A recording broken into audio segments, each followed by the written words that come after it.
नमस्कार, मैं हूं नरेश वत्स। सत्य बहुमत में आपका स्वागत है। ग्लोबल इंडेक्स हंगर को लेकर एक बहस चल रही है। भारत का 111वां स्थान दिखाया गया है, जबकि पाकिस्तान को 102 के क्रमांक पर रखा गया है। और केंद्रीय बाल विकास मंत्री स्मृति ईरानी के बयान को लेकर भी चर्चा शुरू हो गई है कि उन्होंने उसकी विश्वसनीयता पर ही सवाल उठा दिए। क्या गरीबी का, भूखी मरी का यही एक कारण है, या फिर हमारी राजनीतिक व्यवस्था इसका कारण है? हमारे साथ खास मेहमान हैं सत्यदेव चौधरी जी, जो कि सत्य बहुमत पार्टी के संस्थापक भी हैं और अध्यक्ष भी हैं। विकास जी हैं और ब्रिजेश जी हैं और साथ में विकास जी हैं। हम एक औपचारिक चर्चा करेंगे और जानने की कोशिश करेंगे आखिर ग्लोबल हंगर इंडेक्स पर जो ये राजनीति हो रही है, जो ये वाद विवाद हो रहा है, क्या इसकी असली वजह क्या है, इस पे चर्चा करेंगे। सर, आपसे ये जानना चाहते हैं कि ये जो ग्लोबल इंडेक्स की जो रिपोर्ट आई है, उसमें भारत का स्थान जो है उसको लेकर विवाद हो रहा है, क्या कहेंगे आप? देखिए, ग्लोबल इंडेक्स के अंदर भुखमरी के ऊपर जो भारत का स्थान इतना नीचे है, वो तो सच है, ये सच्चाई है। और ये कोई आज की एक दिन की बनी हुई समस्या नहीं है। ये इस सरकार के अंडर में थोड़ा सा और नीचे गिर गया होगा इंडेक्स, लेकिन ये बात आज से शुरू से ही है। ये शुरू से ही ये समस्या बनी हुई है। और जिस राजनीतिक व्यवस्था के अंदर 80 करोड़ लोगों को भूखे होने की वजह से फ्री में अनाज देना पड़ रहा हो, तो उसको भुखमरी नहीं कहेंगे तो और क्या कहेंगे? भुखमरी नहीं है तो और क्या है? ये भुखमरी तो है, जिसकी वजह से फ्री में अनाज देना पड़ रहा है। और क्वालिटी के नाम से, न्यूट्रिशन के नाम से, प्रोटीन के नाम से तो समझ लीजिए और भी ज़्यादा बेकार काम है। खाली एक पेट भर लेना ही कोई एक भुखमरी नहीं हो, भुखमरी का कारण, भुखमरी का समाधान नहीं हो सकता। उसके साथ आपको एक अच्छा न्यूट्रिशन चाहिए, एक अच्छी ताकत चाहिए उसके अंदर, खाने के अंदर सफाई चाहिए, शुद्ध पानी चाहिए, शुद्ध हवा चाहिए।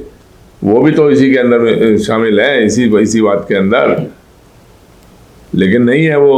और पता नहीं क्या, कौन सी मानसिकता की हमारी स्मृति ईरानी बाल विकास मंत्री हैं, जो ये कहती हैं जी कि अगर भारत का इंडेक्स इतना 112 या 114 जो भी है ये वो है, तो मैं भी भूखी हूँ। अरे भाई, मैं भी भूखी हूँ का क्या मतलब हुआ? मैं भी भूखी हूँ तो भूख तो इसका मतलब तो सारी दुनिया भूखी है। फिर तो पेट भर कौन रहा है? ये तो मजाक है गरीबों के साथ में, और भी एक बड़ा मजाक है। जी नरेश जी। हाँ, तो विकास जी, आपको क्या लगता है कि ये जो एक, जैसा कि अभी सर भी कह रहे थे कि ये आज की नहीं है, ये शुरुआत से ही एक समस्या है। आखिर ये जो राजनीतिक व्यवस्था है, इस भुखमरी को क्यों नहीं दूर कर पा रही है और हमें फिर बार बार शर्मसार होना पड़ता है?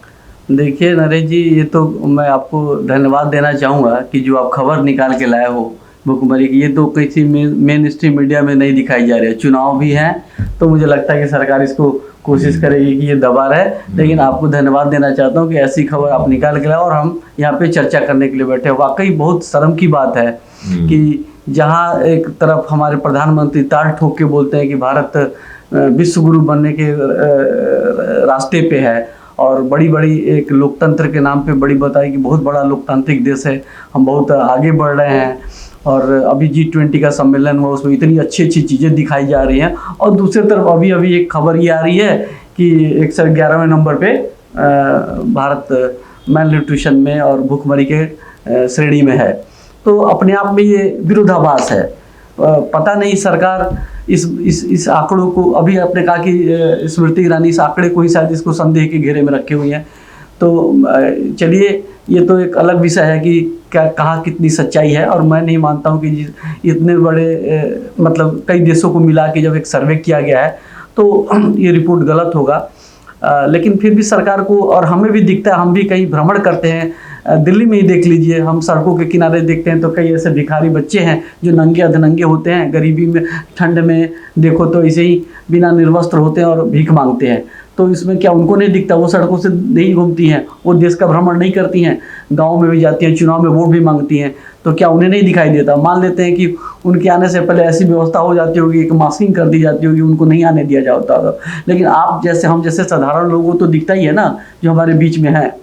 तो ये सब बातें एक तरीके से कहिए कि इसका राजनीतिकरण करने की कोशिश कर ले, लेकिन ये बात को छुपाया नहीं जा सकता है कि हम वाकई में गरीब हैं। और उसके पीछे जो आपने कहा कि कारण क्या है, तो उसका सीधा संबंध है। ये मैं इसको ऐसा नहीं कह रहा हूँ कि अभी मौजूदा जो सरकार है वो इस सवाल के घेरे में है। पिछली भी जो सरकार है, क्या आपको 111 से मैं ज़्यादा से ज़्यादा ये मान सकता हूँ कि 110वें पे होगी, 100वें स्थान पे होगी? ऐसा तो नहीं कि 1 से उठ करके 111 पे आ गया है एकदम से अभी बीजेपी की सरकार में। तो वो बात नहीं है।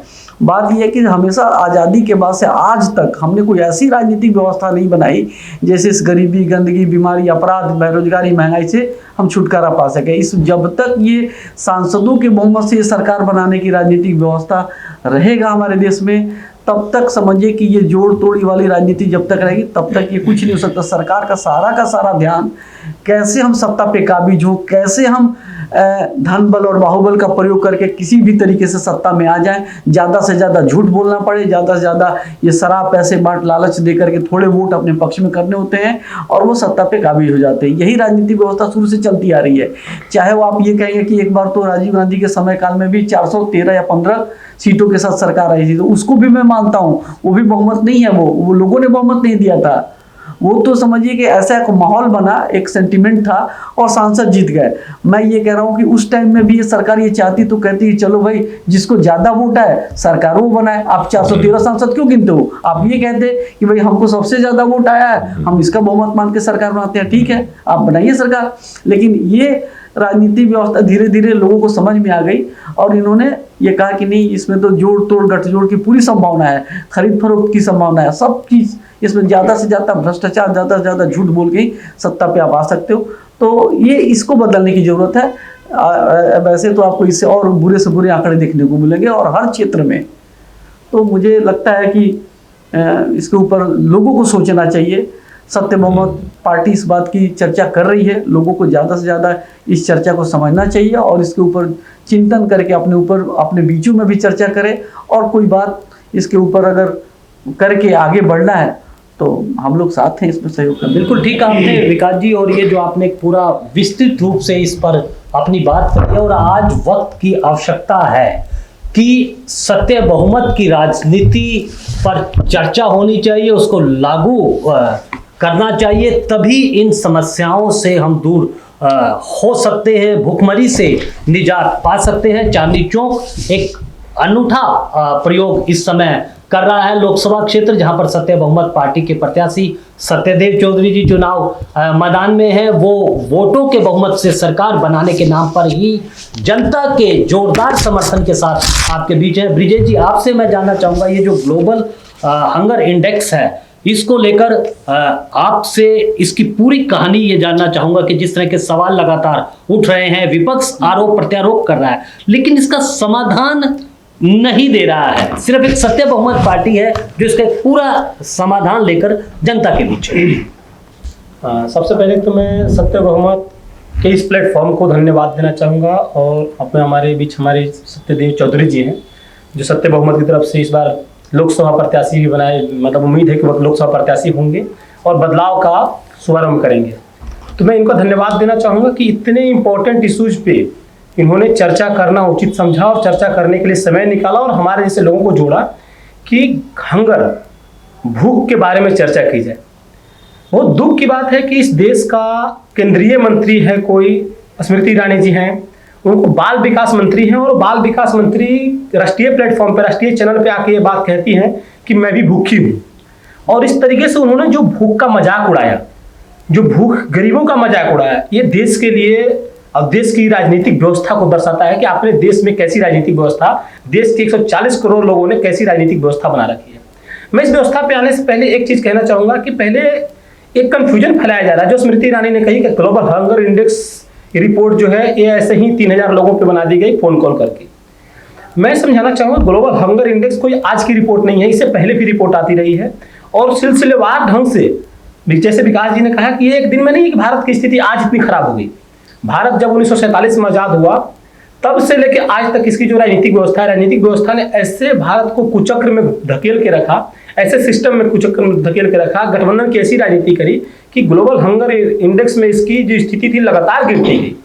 2014 में जो भारत की 2013 में जो भारत की स्थिति थी वो लगभग 63 और 65 स्थान पे थी। 2013 में भारत जो था 65वें स्थान पे था, 2014 में 63वें स्थान पे था, और उसके बाद से स्थिति लगातार गिरते गिरते आज ये स्थिति है कि हम पाकिस्तान से, नेपाल से, पड़ोसी देश श्रीलंका से, बांग्लादेश से, इनसे पीछे हैं और आज हम 111वें स्थान पे आ गए हैं 125 कंट्री में। मतलब हमारे से सिर्फ 14 कंट्री हैं जो पीछे हैं, बाकी हम उन सबसे ज्यादा हैं। और ये बहुत सच है कि भारत में गरीबी है, भुखमरी है, इसको स्वीकार करने में शर्म की बात नहीं है। हमारे संविधान निर्माता बाबा साहब अम्बेडकर ने कहा था कि अगर कोई चीज सुधार करना चाहते हैं आप, तो आपको सबसे पहले स्वीकार करना होगा कि ये चीज गलत है।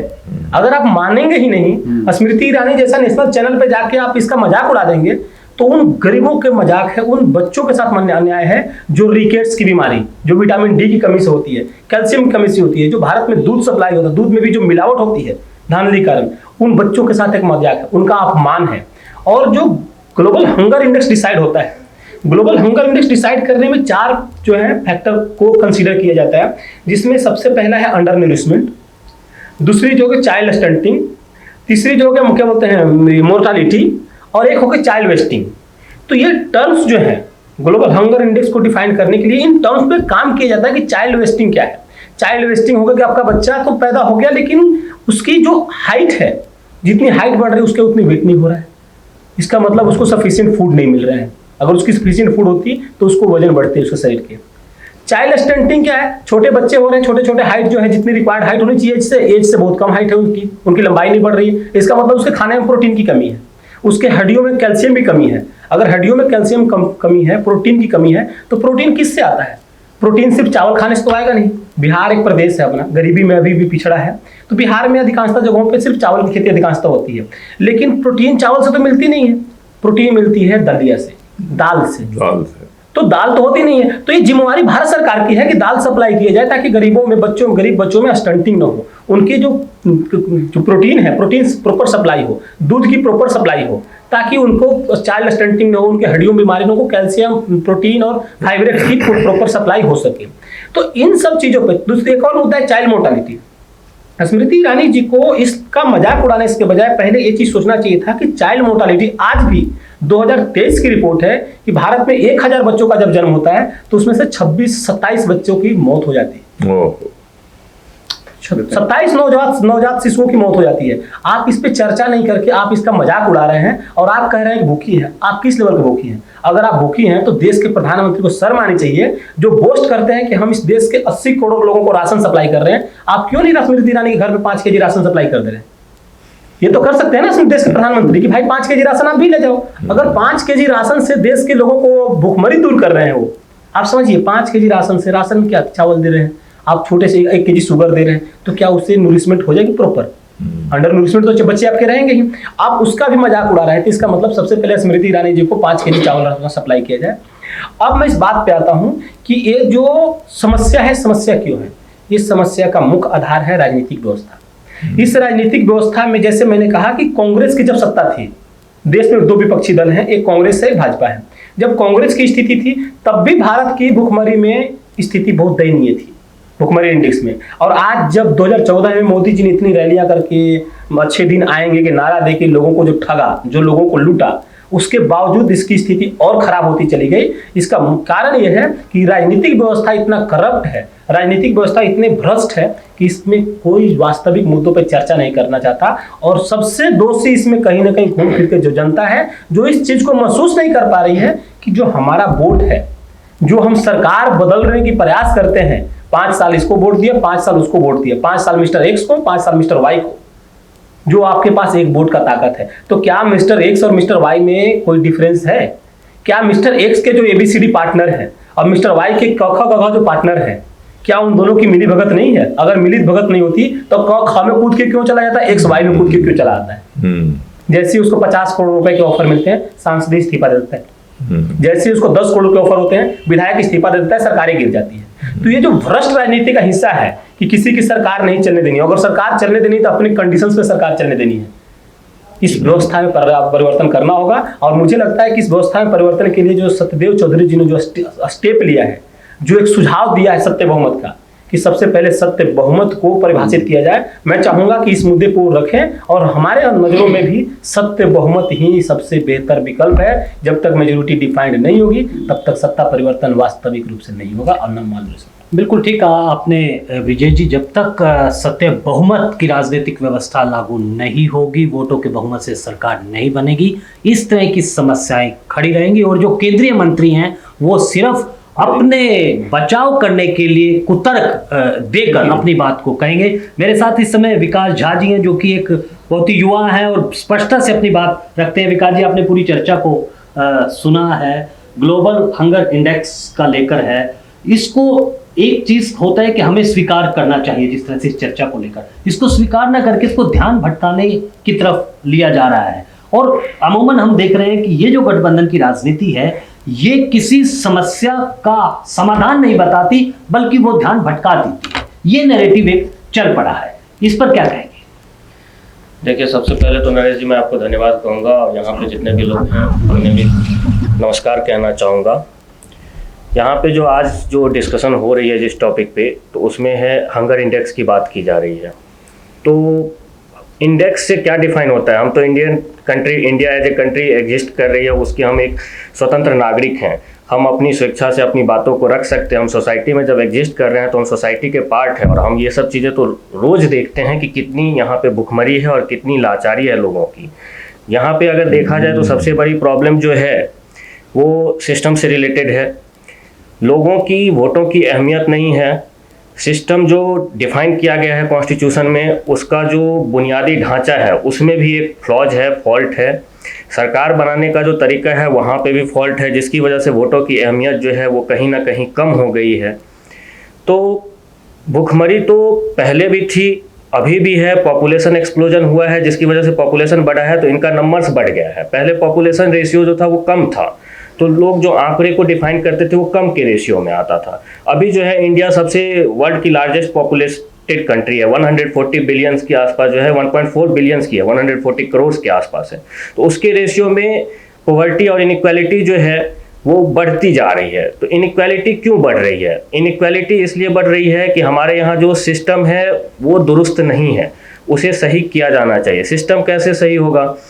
इसी के लिए सत्य बहुमत अपनी आइडियोलॉजी लेके आई है। सत्य बहुमत ने काफ़ी गहन विचार किया इस पे कि इन सब परेशानियों की वजह से जो, जैसे आप देखो तो फार्मर्स को उनका हक कांग्रेस रहे या बीजेपी रहे उनको नहीं मिलता है। गरीबों को के साथ जो है उनके फंडामेंटल राइट्स का वायलेशन होता है, हनन होता है उनके मानवाधिकार का बहुत जगहों पे।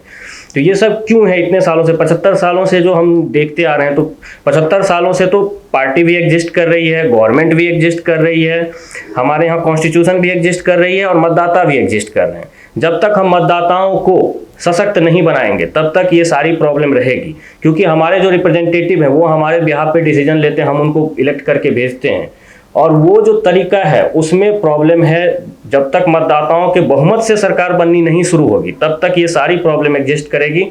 इसका जीता जागता जो उदाहरण है वो आपके सामने है, जो आपने अभी बात रखी। ग्लोबल हंगर इंडेक्स 111 है उसमें इंडिया का रैंक, और ये कंसिस्टेंटली गिरता ही जा रहा है। अब कभी कभी ये हंगर इंडेक्स में ये होता है कि कुछ कंट्रियों को काउंट नहीं किया जाता है, कभी 125 होते हैं, कभी 120 कंट्री ही होते हैं। तो कुछ ना कुछ इसके नंबर्स जो हैं उसमें वो वेरिएशंस आते रहता है हर साल में। लेकिन सोचने वाली ये बात है कि हम इन सब चीज़ों पे इतने सालों से बात कर रहे हैं। हमने कभी कांग्रेस को जिताया, कभी हमने बीजेपी को जिताया। अगर हम कोलिशन की बात करें तो कभी हमने एनडीए को बोला कि आप हमारे लिए डिसीजन लो, कभी हमने यूपीए को बोला कि आप हमारे लिए डिसीजन लो। तो वो डिसीजन क्यों नहीं लिए? इतनी गरीबी अभी भी एग्जिस्ट क्यों कर रही है? सोचने वाली तो यही बात है। इसलिए एग्जिस्ट कर रही है कि जो सरकार बनाने का तरीका है वही गलत है। यहाँ पे सरकार बनाने के तरीके में आपको 272 का नंबर चाहिए, जादुई आंकड़ा। वो खरीद फरोख्त से आप ले लेते हो भ्रष्टाचार करके। जिस दिन ये 272 के आंकड़े को चेंज करके वोटों के बहुमत पे सरकार बनने लगेगी, उसी दिन इंडिया की जो कंडीशन है वो बदल जाएगी। तो जरूरी है जो बेस है, बिल्डिंग कब स्ट्रांग होगी? जब उसका बेस स्ट्रांग होगा, जब उसका 4 पिलर हैं अगर मान लो, और बेस जो है पिलर जिस पे खड़ा है वही स्ट्रांग नहीं है, तो कैसे सशक्त होगी वो बिल्डिंग, कैसे वो सारी परेशानियों को झेल लेगी। यहाँ पे प्रॉब्लम है कि सिस्टम में ही दोष है। मैं पूरी तरह से प्रेजेंट व्यवस्था जो है, वर्तमान राजनीतिक व्यवस्था जो है, उसको डिनाई करता हूँ। मुझे इसको बोलने में थोड़ी भी हिचकिचाहट नहीं हो रही है। जो वर्तमान में सरकार बनाने का तरीका है ये किसी भी तरह से सही नहीं है। वोटों के आधार पर सरकार बननी चाहिए और मैं इसको पूरी तरह से अपना समर्थन देता हूँ। गरीबी, इनइक्वालिटी, ये सारी प्रॉब्लम इसी की वजह से है। आज 111 है तो कल को हो सकता है 105 आ जाए, उससे क्या बदल जाएगा? करप्शन खत्म हो जाएगा। यहाँ जो दल बदल की कानून है, एक नेता जो आपका वोट लेकर के दूसरे पार्टी में चला जाता है, क्या ये सब चीजें बदल जाएंगी? नहीं बदलेगी। यहाँ पे सबसे इंपॉर्टेंट है लोगों को सशक्त बनाना। लोगों को सशक्त तब बनाया जाएगा जबकि मतदाताओं के बहुमत से ही सरकार बने। बिल्कुल, बहुत महत्वपूर्ण सवाल उठाया कि लोकतंत्र जो है उसकी नींव मजबूत होनी चाहिए, क्योंकि मतदाता, वोट जनता के लिए लोकतंत्र होता है और जनता का जो अधिकार है वो वोट देने का है। लेकिन इस राजनीतिक व्यवस्था में उस वोट का कोई महत्व नहीं है। लेकिन एक उम्मीद है, एक आशा है। सर, आपसे मैं जानना चाहूंगा कि आप चांदनी चौक लोकसभा क्षेत्र से सत्य बहुमत की बात कर रहे हैं और एक बात कहा है कि अगर एक बार सत्य बहुमत चांदनी चौक में विजयी होता है, जिस तरह के लोग समर्थन दे रहे हैं, लोग बात कर रहे हैं, उसके बाद यहाँ कोई बेरोजगारी नहीं रहेगी, भूखमरी नहीं रहेगी। इसको थोड़ा सा हम समझना चाहते हैं कि आखिर क्यों एक हिचकिचाहट है कि ये जो मौजूदा राजनीतिक व्यवस्था है, जो राजनीतिक दल है, वो सत्य बहुमत को स्वीकार नहीं कर रहे हैं। देखिए नरेश जी, आज के दिन गरीबी के साथ साथ, गरीबी की तो एक मुख्य कारण है ही, गरीबी तो एक सबसे बड़ी समस्या है ही, लेकिन जो हवा खराब है, पानी खराब है, पानी की क्वालिटी खराब है, हवा की क्वालिटी खराब है, और जितनी गंदगी आप सड़कों पर देखते हैं, शायद दुनिया में और कहीं पर भी इस तरीके से देखने को नहीं मिलता है। जिस तरह की जो हालत हमारे देश की है, चाहे कहीं चले जाओ प्लास्टिक के पन्नियों के ढेर लगे हुए हैं, और ना ही कोई शिक्षा का कोई स्तर है, ना ही कोई सफाई का स्तर है, ना कोई स्वास्थ्य का स्तर है। सब जगह जहाँ देखो वहीं पर सब मिसमैनेजमेंट है। कहीं पर भी कोई उसकी व्यवस्था ठीक नहीं है। तो अब देखिए, इसको कहीं ना कहीं से तो आपको सुधार करना पड़ेगा ना कहीं से तो आपको इसको बदलना पड़ेगा। अब बदलने के लिए और क्या तरीका है? आज तक जब आपने 75 सालों से जो राजनीतिक व्यवस्था देखनी थी देख ली, सारी पार्टियों को बदल के देख लिया, लेकिन जो राजनीतिक व्यवस्था आपने शुरू करी थी, आरंभ करी थी, वही राजनीतिक व्यवस्था तो आज भी है। आज कोई बदलाव हो गया क्या राजनीतिक व्यवस्था में? कोई बदलाव नहीं है, वही की वही राजनीतिक व्यवस्था है। जैसे पहले सांसदों के बहुमत से सरकार बनती थी, चाहे किसी भी पार्टी की बनती थी, वही उसी व्यवस्था से आज सरकार बन रही है। चाहे सांसद कम आए, ज़्यादा आए, हार गए, जीत गए, कुछ भी हो गया, लेकिन व्यवस्था तो वही की वही है।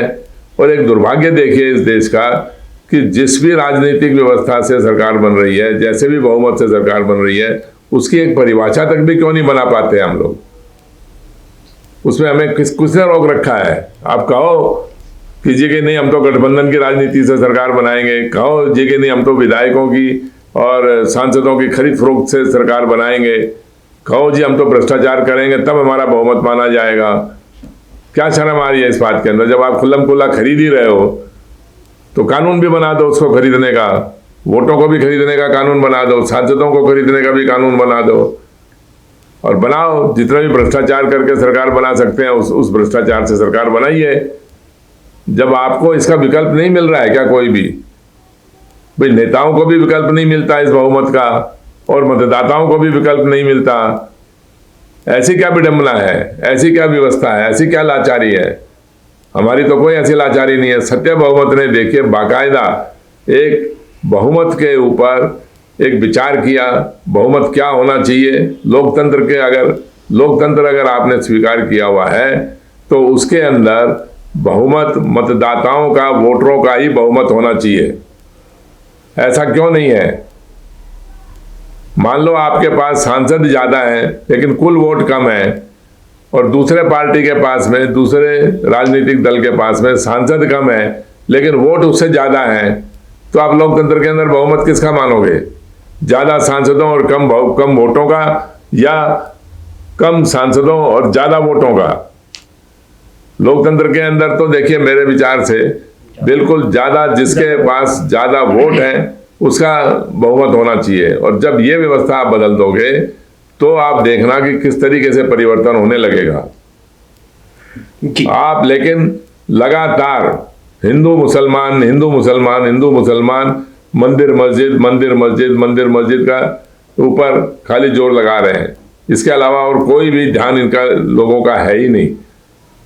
और खाली मंदिर मस्जिद करने से, खाली हिंदू मुसलमान करने से, तो आप जब ऐसे करके ध्रुवीकरण करना चाहते हो हिंदू मुसलमान का, तो आप गरीब और अमीर का भी ध्रुवीकरण कर दो। कितने लोग टैक्स देते हैं, क्या वो गंदी हवा नहीं ले रहे? वो हवा तो वो जो टैक्स देने वाले लोग हैं वो भी तो गंदी हवा सूंघ रहे हैं, गंदी हवा ही तो ले रहे हैं, गंदा पानी तो पी रहे हैं, गंदगी में ही तो जी रहे हैं वो। तो क्या व्यवस्था हुई है? और जब देखिए, जब मतदाताओं के बहुमत से आप सरकार बनाना आरंभ करोगे, तब एक एक नागरिक, एक एक वोटर जिम्मेवार बनेगा अपनी राजनीतिक व्यवस्था के अंदर। वो दिलचस्पी लेगा, वो जिम्मेवार बनेगा। एक एक नागरिक जो वोटर है वो खाली फिर एक जरा सी कोई शराब लेके या जरा सा पैसा लेके वोट नहीं देगा, वो फिर जिम्मेवारी से बात करेगा, एक जिम्मेवारी बनेगी। नेताओं की जिम्मेवारी क्या है आज के दिन? नेताओं की जिम्मेवारी तो खाली सरकार बनाने का एक प्रबंधन कर लेने की जिम्मेवारी है। एक सरकार बनाने का प्रबंधन कर लिया, फिर पूरे 5 साल उसी प्रबंधन में लगे रहते हैं। जोड़ तोड़ फोड़ कैसे किया जाए, कौन से घेरे में से कौन से किन लोगों को निकाला जाए, कैसे अपने अंदर अपने ग्रुप में जोड़ा जाए। इसका बहुत सीधा सीधा फार्मूला है जी। और चांदनी चौक से आप एक उदाहरण बना दीजिए। चांदनी चौक 2024 के अंदर हम स्वयं इसके अंदर राजनीति में उम्मीदवार बनने की बात कर रहे हैं। और चांदनी चौक में अगर आप सब लोग मिलकर जीत जाते हैं तो देखना पूरे देश का वातावरण, पूरे देश की राजनीति 2024 में ही बदल जाएगी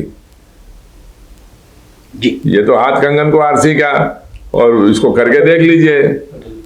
जी बिल्कुल जी बिल्कुल सही आपने कहा है कि अगर सत्य बहुमत की राजनीति लागू होती है, और जिस तरह के चांदनी चौक में जिस तरह के संकेत आ रहे हैं, क्योंकि जब मतदाता मजबूत होगा, वो अपने आप को गौरवान्वित महसूस करेगा, तो स्वतः ही जो भ्रष्टाचार है, जो दूसरी समस्या है, वो छट जाएगी। विकास जी, आपसे कमेंट मैं ये चाहता हूं कि ये जो समाधान की बात जैसे कहा कि सत्य बहुमत की राजनीति, हिंदू मुसलमान एकता एक बड़ा प्रयास सत्य बहुमत कर रहा है, क्योंकि जिस तरह से ध्रुवीकरण हो रहा है, पूरी ताकत के साथ सत्य बहुमत इस बात को रख रहा है कि देखिए, देश का विकास और अच्छी राजनीति तभी आएगी जब हम सब लोग भाईचारे के साथ रहेंगे।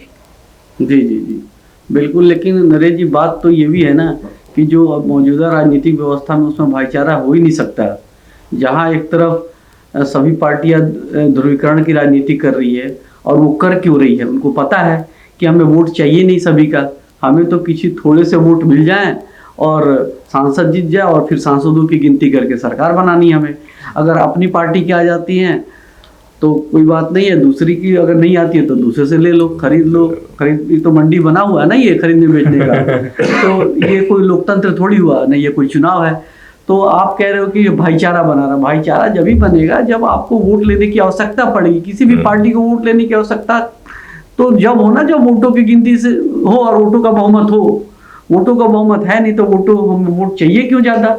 फिर तो हम तो ये सोचेंगे कि थोड़े से लालच दो, थोड़े से धन बल का प्रभाव दिखाओ, बाहुबली दिखाओ, और कैसे भी करके अपने सांसद जीत लो, और फिर अपना 272 की लिस्ट पेश कर दो राष्ट्रपति के पास। और सबसे खास बात इसमें और है, शायद बहुतों को ये बात पता भी नहीं है, 272 की लिस्ट तो आपने दे दी, पकड़ा दी, लेकिन वो 272 की लिस्ट चाहिए भी नहीं। ये एक अजीब तरह का बहुमत है हमारे देश में। वो ये है कि जब आपको फ्लोर टेस्ट है तो जो मौजूदा वहाँ पे प्रेजेंट हैं संसद में, उसका बहुमत चाहिए, चाहे उस दिन वो 400 हो तो 201 का चाहिए लिस्ट। तो फिर ये समझ में नहीं आती कि एक बार तो आप कहते हो कि भाई सांसद जीतेगा, वहाँ आपको ज़्यादा वोट चाहिए, भाई जिसको ज़्यादा वोट आ जाए उसका बहुमत, मतलब कायदे से तो लोकतंत्र यही है कि भाई जिसको ज़्यादा वोट आए उसको सबसे अच्छा नेता मानते हो, उसको जीता हुआ माना जाना चाहिए। बिल्कुल ठीक है, लेकिन जब वो जीत गया वोट के बहुमत से और सारे जीत करके जब हाउस में आ गए तो फिर सरकार बनाने के लिए जोड़ तोड़िए 272 का जादुई आंकड़ा कहाँ से आ गया। इसको भी हमने छानबीन करने की कोशिश करी, सबने तो पाया कि भाई इसका तो कोई न नियम है न कोई कानून है। तो फिर आप जब कोई न नियम है न कानून है, फिर आप ये कहते हो कि परंपरा है, राष्ट्रपति का डिस्क्रिशन है, वो जिसको चाहे वो आमंत्रित कर सकते हैं, तो फिर तो ये एक लोकतंत्र सही नहीं हुआ। ये मैं समझता हूँ कि फिर आप जब एक ही दो लोगों को डिसाइड करना है तो आपस में ये साठगांठ है, और ये तो हैक कर रहे हो सरकार को किसी भी तरीके से। जी बिल्कुल, ना सरकार को हैक कर रहे हैं बल्कि पूरे लोकतंत्र को ही आपने हैक कर रख दिया है। ब्रिजेश जी, आपसे मैं समाधान की बात जानना चाहूँगा कि कैसे देखते हैं चांदनी चौक पर सत्य बहुमत के इस प्रयोग को आप? देखिए, सत्य बहुमत जैसा कि हम बार बार कह रहे हैं कि प्रयोग होगा। हम अभी एक क्षेत्र में, एक लोकसभा क्षेत्र में फोकस कर रहे हैं। एक लोकसभा क्षेत्र में फोकस करने का मकसद यही है कि हम एक जनता में मैसेज देना चाहते हैं, एक संदेश देना चाहते हैं कि आप राजनीतिक व्यवस्था में बदलाव कीजिए। आप सांसद चुन रहे हैं, वो सांसद आपका आगे जाके आपकी बात रखने लायक बचता है नहीं बचता, इसका भी आप ध्यान रखें। आपको बेसिक सी बात समझना कैसे नहीं बचता है। जैसे अभी विकास जी ने समझाया कि एक परिपाटी चली आ रही है कि 272 सांसदों की लिस्ट चाहिए, और इनफैक्ट लिस्ट भी नहीं चाहिए। लिस्ट भी नहीं चाहिए, कहीं नहीं लिखा कि लिस्ट चाहिए। क्योंकि लिस्ट कैसे नहीं चाहिए? अगर सपोज कांग्रेस के पास 260 आ जाते हैं, बीजेपी के पास 275 आ जाते हैं, कांग्रेस ने बीजेपी के सांसदों को 100 करोड़ की पेटियां पहुंचाई, बीजेपी के 50 सांसदों ने इस्तीफा दे दिया, तो अब तो 272 वाली बात रही ही नहीं। अब आगे की जितने सांसद बच गए, 400 सांसद बच गए, तो 400 में 201 दिखा दो। तो जिन 50 लोगों ने इस्तीफा दिया, उनकी मतदाता को क्या उसमें इज्जत मिला? क्या उसमें रिस्पेक्ट मिला? क्या उनकी बात ऊपर पहुंचाने वाला कोई बचा? नहीं बचा। तो इसका मतलब ये हुआ कि जिन सांसदों को आप चुन के सरकार बनाने के लिए भेज रहे हैं, वो सरकार नहीं बन रहे हैं, वो क्या बन रहे हैं? वो एक आइटम है। जैसे आइटम है, वो आइटम, वो सेलेबल है आराम से। कोई चाहे तो वो सेल कर सकता है, कोई चाहे तो वो परचेज कर सकता है, सेल परचेज है। तो इस सिस्टम, इस व्यवस्था को बदलाव के लिए जरूरी है कि जो जनता वोट दे रही थी उनका हर समय उनका ध्यान रखा जाए दिमाग में कि वो जनता अगली बार हमें फिर वोट देने वाली है और वही सरकार बनाने वाली है। और जनता को भी इस बात का एहसास होना चाहिए कि हम एक बार जो वोट दे रहे हैं, हमारा फैसला हमारे वोट से ही होना चाहिए, नहीं कि ऊपर जाके फिर मीडियोकर बीच में कोई आ जाए वो सेटलमेंट करने। अगर सेटलमेंट करने लग जाएगा तो व्यवस्था में परिवर्तन नहीं होगा। उसे हर हालत में घूम के जनता के बीच में ही आना चाहिए। अगर जनता ने खराब चुना है तो जनता को फिर रिग्रेट होना चाहिए कि हमने खराब चुना, अगली बार अच्छा चुना। चलिए, बहुत महत्वपूर्ण बात की है विकास जी। आपसे मैं जानना चाहूंगा समाधान के रूप में कैसे देखते हैं आप इस पूरे को, क्योंकि लोकतंत्र को बचाने का एकमात्र रास्ता सत्य बहुमत की राजनीति है। जी नरेश जी, समाधान तो एक ही है, सत्य बहुमत। मतलब मतदाताओं के बहुमत से सरकार बने। क्यों बने? क्योंकि मतदाताओं के बहुमत से जब सरकार बनने लगेगी तो समाज में जो नफरत है, डर है, और ये गठबंधन की जो भ्रष्ट राजनीति है जिसकी वजह से सारी प्रॉब्लम एग्जिस्ट कर रही है, ये सारी ख़त्म हो जाएगी। इससे सिस्टम पूरी तरह से दुरुस्त हो जाएगा। यही एकमात्र सॉल्यूशन है। और अगर ब्रॉड लेवल पे बात करें, ब्रॉडर लेवल पे, तो लोग जो हैं एम्पावर्ड हो जाएंगे। उनको दो चीज़ें मिलेगी, वॉइस एंड चॉइस। वॉइस मतलब उनका कहना होगा। अगर आप मतदाताओं के वोटों को काउंट करोगे तो आपको वोट चाहिए ना। आप गुमराह नहीं कर सकते हो मतदाताओं को। कैसे गुमराह करोगे? आपको जो है स्वच्छ छवि वाला कैंडिडेट चाहिए, जिसके अगेंस्ट कोई क्रिमिनल केसेस नहीं हो, जो भ्रष्टाचार में ना लिप्त हो। तो ये सारी चीज़ों को सत्य बहुमत जो है इन सारी मुद्दों पे बात करती है। और एक सत्य बहुमत एक ऐसी पॉलिटिकल पार्टी है आज के डेट में जो लोगों को समझाने का कार्य कर रही है कि पिछले 75 सालों से जो प्रॉब्लम है, लोग बाकी पार्टियों को मैं देखता हूँ गुमराह करने की बातें करते हैं। जैसे आज के डिस्कशन में आपने बोला, स्मृति ईरानी जी ने, मैं व्यक्तिगत आलोचनाएं नहीं करना चाहता हूँ किसी के अगेंस्ट भी, और सत्य बहुमत की भी यही है कि वो व्यक्तिगत आलोचनाओं से ऊपर है। वो चाहती है कि समाज में बदलाव हो। तो कहीं ना कहीं जिस दिन मतदाताओं के को उसका हक मिल गया, पार्लियामेंट में जब लॉ मेकिंग होता है उस समय मतदाताओं का वॉइस वहां आ गया, उस दिन पूरी की पूरी समस्या जो है उसका समाधान मिल जाएगा हमें। और इसी चीज़ को सत्य बहुमत सपोर्ट करती है। जी बहुत बहुत सही कहा आपने कि सत्य बहुमत ही एकमात्र समाधान है। आप सभी इस चर्चा में जुड़े और देश को एक राजनीतिक समाधान, सत्य बहुमत की राजनीति पर आपने विस्तृत चर्चा की। और आज के लिए बस इतना ही, लेकिन आपको हमारा ये वीडियो कैसा लगा इस पर अपने कमेंट सेक्शन में जाकर अपना कमेंट दीजिए। और अगर आपने ये सत्य बहुमत के इस चैनल को सब्सक्राइब नहीं किया है तो हमारा आइकन बटन दबाकर इसको सब्सक्राइब कीजिए। और आज के लिए बस इतना ही। आप बने रहें सत्य बहुमत के साथ। धन्यवाद।